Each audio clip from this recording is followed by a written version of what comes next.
Good morning students, how are you. देखो हमने कल पढ़ा था लेसन नंबर 8 जिसमें पढ़ा था हमने हास्यकरण से निपटना। पहले हमने हास्यकरण के बारे में समझा कि कैसे कैसे हास्यकरण होता है, फिर उसके बाद हम इसको कैसे दलित वर्गों ने, आदिवासी लोगों ने इस हास्यकरण नीति से अपने आप को निपटना किया, कैसे उन्होंने आंदोलन किया, कैसे उन्होंने अपने आप को इन अधिकारों से लिया। अब देखो हम पढ़ेंगे अनुसूचित जाति एवं अनुसूचित जनजाति अत्याचार निवारण अधिनियम 1989।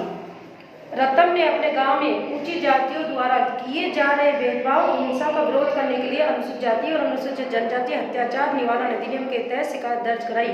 आपने पढ़ा था ना, कल पढ़ा था ना, रत्ना में एक आदमी था, उनके यहाँ क्या रिवाज थी कि पूरे गांव के जितने भी पंडित आते थे उनको सबके पैर चुराकर फिर पानी से, धुले हुए पानी से वो अपने शरीर को नहाता था। लेकिन रत्नम ने ये सब कुछ करने से मना कर दिया क्योंकि वो बहुत पढ़ा लिखा था और उसको ये सब चीजें अच्छी नहीं लगती थी। और कानून का सहारा लिया। किसने लिया? रतन ने। जब उसको वहां से बहिष्कार कर दिया, उसके पूरे परिवार को गांव से निकाल दिया गया, तब वो उस गांव से निकलने के बाद उसने अपना कानून का सहारा लिया। ये कानून 1989 में दलितों तथा अन्य समुदायों की मांगों के जवाब में बना गया था। उस समय सरकार पर इस बात के लिए भारी दबाव पड़ रहा था कि वह दलितों और आदिवासियों के साथ रोजमर्रा होने वाले दुर्व्यवहार और अपमान पर रोक लगाए के लिए ठोस कार्रवाई करे। यूँ तो इस तरह का व्यवहार लंबे समय से चला रहा था, लेकिन 70 के दशक के आखिर और 80 के दशक में समस्या हिंसक रूप लेने लगी। इस दौरान दक्षिण भारत के कई हिस्सों में अपने हकों का दावा करने वाले बहुत सारे आग्रही दलित संगठन सामने आए और उन्होंने अपने हकों के लिए पुरजोर आवाज उठाई। वे तथाकथित जातीय दायित्वों का निर्वाह करने को तैयार नहीं थे और समानता का अधिकार चाहते थे। रत्नम ने की तरह उन्होंने भी दलितों और अपमान का व शोषण करने वाली परंपराओं को मानने से इनकार कर दिया।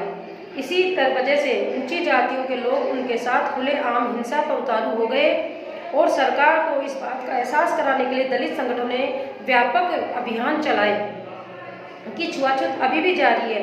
उन्होंने इस बात के लिए दबाव बनाया कि नए कानून में दलितों के साथ होने वाली विभिन्न प्रकार की हिंसा की सूची बनाई जाए और इस तरह के अपराध करने वालों को सख्त से सख्त सजा का प्रावधान किया जाए।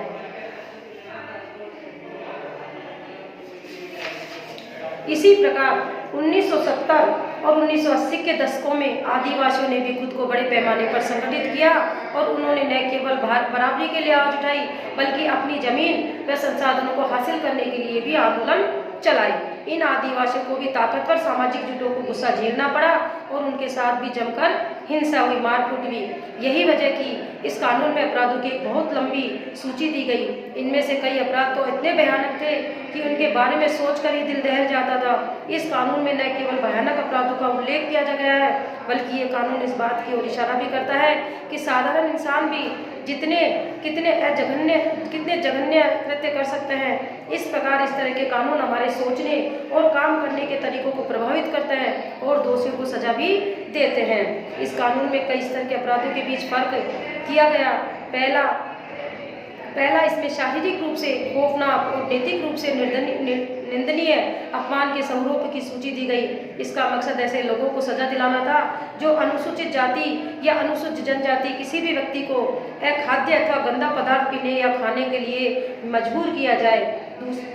दूसरा कि अनुसूचित जाति या अनुसूचित जनजाति के किसी व्यक्ति को नंगा करते हैं या उसे नंगा घुमाते हैं या उसके चेहरे अथवा देह पर रंग पोत देते हैं और या कोई ऐसा कृत्य करते हैं जो मानवीय प्रतिष्ठा के अनुरूप नहीं है।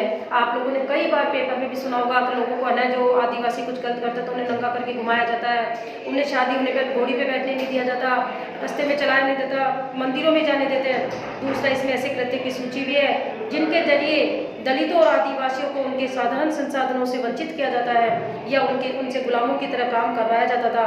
फलस्वरूप इस कानून में प्रावधान किया गया कि अगर कोई भी व्यक्ति अनुसूचित जाति या अनुसूचित जनजाति के किसी व्यक्ति के नाम पर आवंटित की गई या उसके स्वामित्व वाली जमीन पर कब्जा करता है, खेती करता है या उसे अपने नाम पर स्थानांतरित करवा लेता है तो उसे सजा दी जाएगी। एक और स्तर यह भी कानून इस बात को मान्यता देता है कि दलित एवं आदिवासी महिलाओं के खिलाफ होने वाले अपराध एक खास तरह के अपराध हैं, इसलिए ऐसे लोगों को दंडित करने की व्यवस्था की गई है जो कि अनुसूचित जाति या अनुसूचित जनजाति की किसी महिला को अपमानित करने के लिए उस पर हमला करते हैं या उसके साथ जोर जबरदस्ती करते हैं। देखो एक आपको वो सुनाती हूँ कि पंडित देखो मन में जानी, कहूँ जो छूती कहाँ से उपजी, तभी छूती तुम बानी। एक ही पाठ सकल बैठाई, छूती ले तो धोखा की। छूते ही जेवन छूते ही आचरण, छूते ही जग उपजाया। कहे कबीर ते छूती विराजत विव्रजित विव्रजित, जाके संग न माया। संदर्भ, इस पद में गरीब कबीर ने बताया कि प्राणी की 3 स्थितियाँ होती है, जन्म, जीवन और मरण। तीनों स्थितियों में सभी प्राणी एक समान रहते हैं। जब जन्म लेता है तो बच्चा एक जैसा रहता है, सबकी एक जैसे चीज़ होती है। और जब जीवन जीता है तब भी उसका जीवन सेम होता है, उसी को कोई रोटी वो खाता है, कोई सब काम वो करता है। और जब उसका मरना होता है तब उसको भी बस सेम वैसे ही मर होता है, उसकी जो नीति कीति करी जाती है वो भी सेम होती है। तीनों स्थितियों में सभी प्राणी एक समान रहते हैं और तीनों के मूल में गंदगी है। फिर भी छुआछूत का भाव भेदभाव कैसे होता है? व्याख्या कबीर कहते हैं कि पंडित मन में भली प्रकार से विचार करके देखो, भला बताओ कि छूत क्या है और कहाँ से उत्पन्न हो गया है। तुमने बिना समझे छूत नामक एक भावना बना ली है। प्रभु ने एक ही पृथ्वी रूपी पीढ़े पर सभी को समान रूप से बिठा दिया है, फिर तुम किसको छूत कहोगे और किसे अछूत कहोगे? अन्न और जल जिसका भोजन और पान किया जाता है गंदगी से संयुक्त है, इसी छूत से सभी उत्पन्न है, फिर उसमें कौन बचा है? अतः छुआछूत का भेदभाव निरर्थक है। कबीर कहते हैं कि वास्तव में छूत से वही लोग पर हैं जिन पर माया का प्रभाव नहीं होता है। स्रोत, कबीर अछूत शब्द को यहाँ एक नया अर्थ देते हैं। उसका दावा है कि अस्पृश्यता की भावना ज्ञान का सर्वोच्च स्तर है। इसका मतलब यह है कि वह व्यक्ति संकुचित और विभाजक विचारों से पूरी तरह मुक्त है। लिहाजा कबीर अस्पृश्यता की सोच को सिर के बल खड़ा करके छूतों की सबसे उच्च निचली अवस्था की बजाय सबसे ऊंची अवस्था में स्थापित कर देते हैं। हाथ से मेला उठाने का कलंक। देखो, दूसरी कथा सुनाता है आपको। बहुत सारे लोग झाड़ू, टीन और टोकरी के सहारे पशुओं इंसानों के मलमूत्र को ठिकाने लगाते हैं। वे बिना पानी वाले सूखे शौचालय से गंदगी उठाकर दूर के स्थानों पर फेंक कर आते हैं। हाथ से मेला उठाने वाले पीढ़ी दर ये काम करते रहते हैं। ये काम आमतौर पर दलित औरतों और लड़कियों के हिस्से में आता है।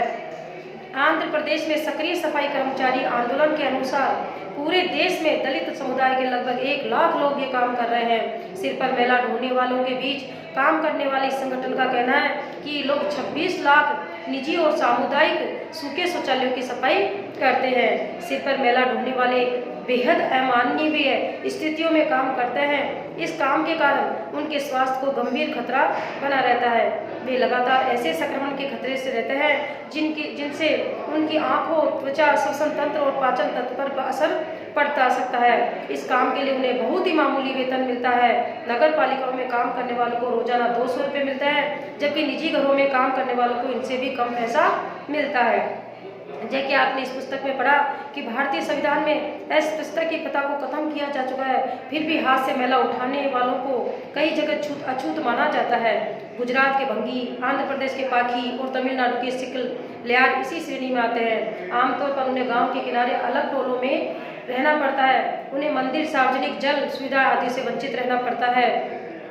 1993 में सरकार ने employment of manual scavengers and construction of dry latrines act 1993 पारित किया गया।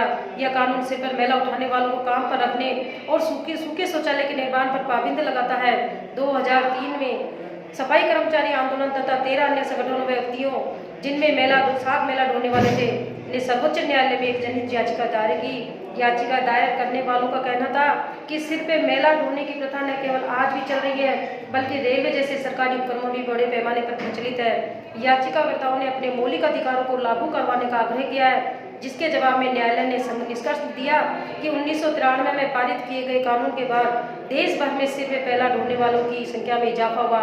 न्यायालय ने केंद्र व राज्य सरकार के प्रत्येक विभाग, मंत्रालय को आदेश दिया कि वह 6 माह के भीतर इस बात की सच्चाई का पता लगाए। अगर सिर पर मेला ढोने की प्रथा अभी भी प्रचलन में पाई जाती है तो संबंधित सरकारी विभागों को ऐसे लोगों की मुक्ति और पुनर्वास के लिए समयबद्ध कार्यक्रम तैयार करना चाहिए। हाथ से मेला उठाने वाले कर्मियों के नियोजन का प्रतिषेध और उनका पुनर्वास अधिनियम 6 दिसंबर 2013 में लागू हुआ। आदिवासी की मांगे और 1989 का अधिनियम। 1989 का अधिनियम एक और वजह से महत्वपूर्ण है।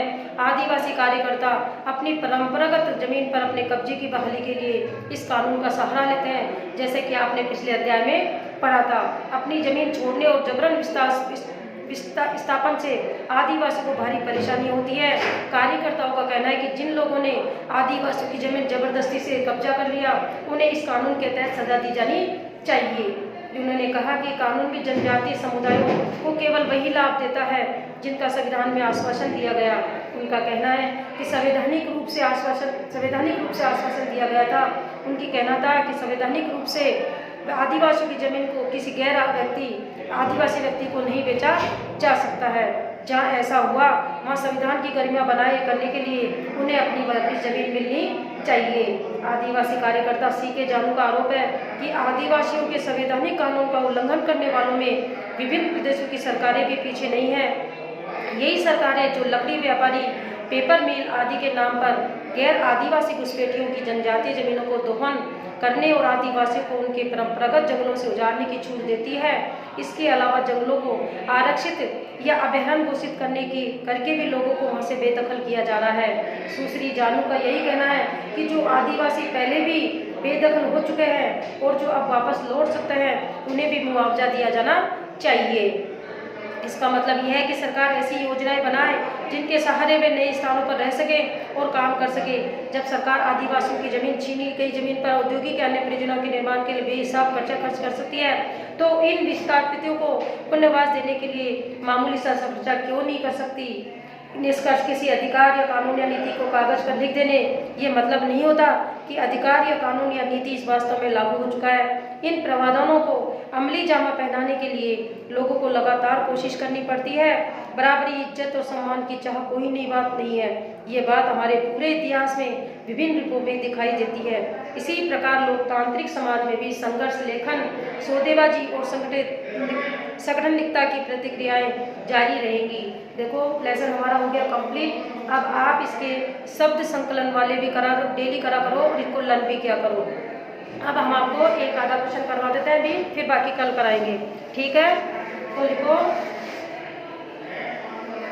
पहले हम आपको सेकंड वाला क्वेश्चन करवा देते हैं, समझ गए। रत्नम की कहानी को 1989 के अनुसूचित जाति अनुसूचित जनजाति अधिनियम के प्रावधानों को दोबारा पढ़िए और अब एक कारण बताइए कि रत्नम ने किसी कानून के तहत शिकायत दर्ज क्यों कराई। रत्नम ने 1989 के अनुसूचित जाति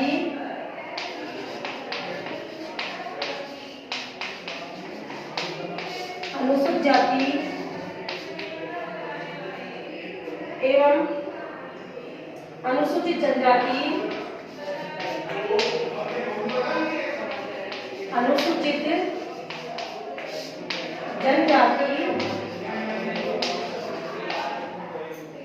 अधिनियम के प्रावधानों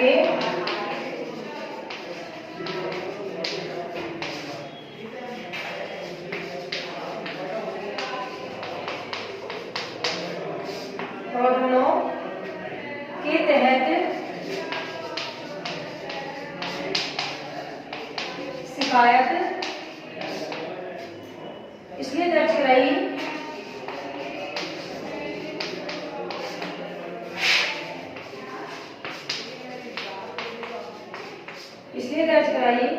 क्योंकि इस कानून में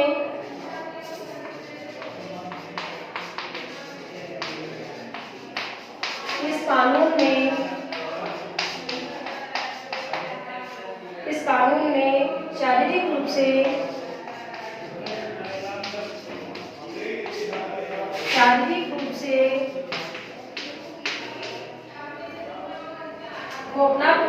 से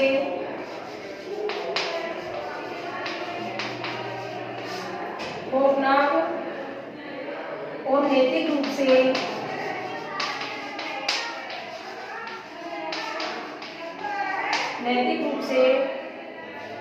निंदनीय अपनापन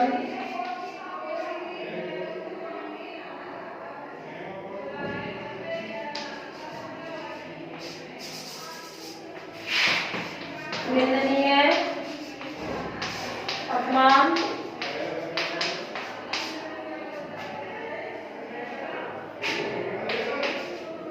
के सबूत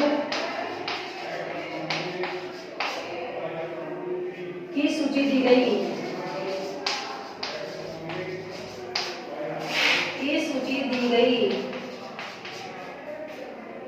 इसका मकसद ऐसे लोगों को सजा दिलाना था इसका मकसद ऐसे लोगों को सजा दिलाना था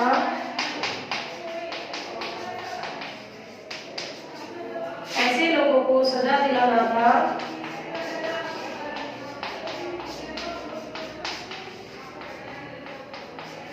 ऐसे लोगों को सजा दिलाना था जो अनुसूचित जाति या जनजाति के किसी व्यक्ति को कोई खाद्य तथा गंदा पदार्थ पिलाया खाने पे विवश करता है। जो अनुसूचित जाति या अनुसूचित नहीं जनजाति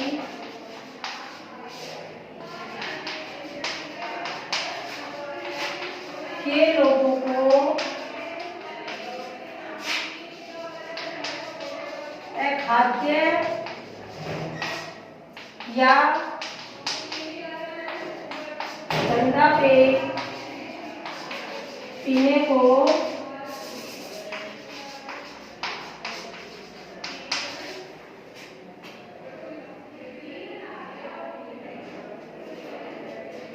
विवश करते हैं या कोई ऐसा कृत्य करते हैं या कोई ऐसा कृत्य करते हैं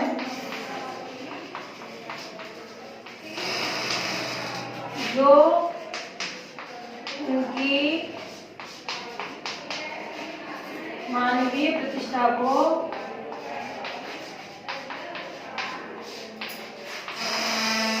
ठेस पहुंचे।